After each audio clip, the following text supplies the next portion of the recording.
আছে মোট ৫ দেশের নাগরিকত্ব, খেলতে পারেন এর যে কোনো দেশের হয়ে। তবে সেখানে খেলার জন্য বেছে নিলেন জিম্বাবুয়েকে।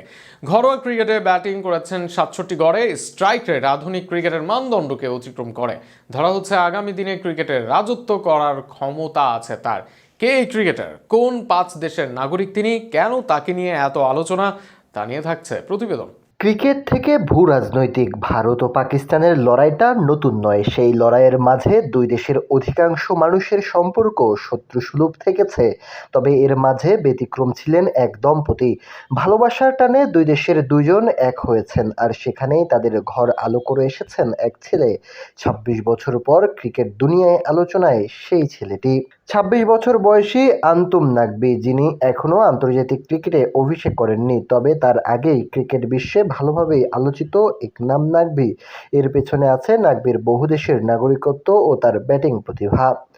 মাঝে মাঝে একজন খেলোয়াড়ের একাধিক দেশের নাগরিকত্ব থাকে। বাংলাদেশের ফুটবলার হামজা চৌধুরী যেমন আছে বাংলাদেশ ও ইংল্যান্ডের নাগরিকত্ব। অনেকের খেলার সূত্রে ২ বা ৩ দেশের নাগরিকত্ব থাকে, তবে নাকভির আছে মোট ৫ দেশের নাগরিকত্ব। নাকভির বাবা এসেছেন পাকিস্তান থেকে, মায়ের দেশ ভারত। দুই দেশের দুই তরুণ তরুণীর সাক্ষাৎ ইউরোপের দেশ বেলজিয়াম। সেখানেই তাদের পরিচয়, প্রণয়, বিয়ে। সেখান থেকেই বেলজিয়ামের রাজধানীর ব্রাসেলসে জন্ম নাকভির। ১৯৯৯ সালের ৫ এপ্রিল জন্ম নেন এই দেশে, যে কারণে পান বেলজিয়ামের নাগরিকত্ব। ৪ বছর বয়সে বেলজিয়াম থেকে নাকবি যান অস্ট্রেলিয়ার রাজধানী সিডনিতে। তার পড়াশোনা, বেড়ে ওঠা সেখানেই, যেখান থেকে ক্রিকেটেরও হাতেখড়ি। অবশ্য পড়াশোনাতেও দারুণ ছিলেন নাকবি। অস্ট্রেলিয়ায় পড়াশোনা চালিয়ে একজন কমার্শিয়াল পাইলটও হন তিনি।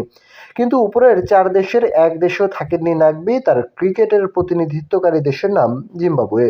কিন্তু অস্ট্রেলিয়া থেকে জিম্বাবুয়ে, সেখানে আবার কিসের গল্প? এর পেছনে আছে জিম্বাবুয়ের সাবেক ক্রিকেটার সলোমন মিরের হাত। একটা সময় জিম্বাবুয়ের হয়ে খেলতেন মির।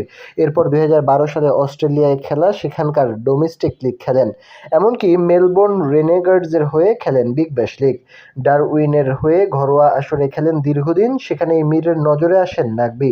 তাকে পরামর্শ দেন জিম্বাবুয়ের হয়ে খেলতে।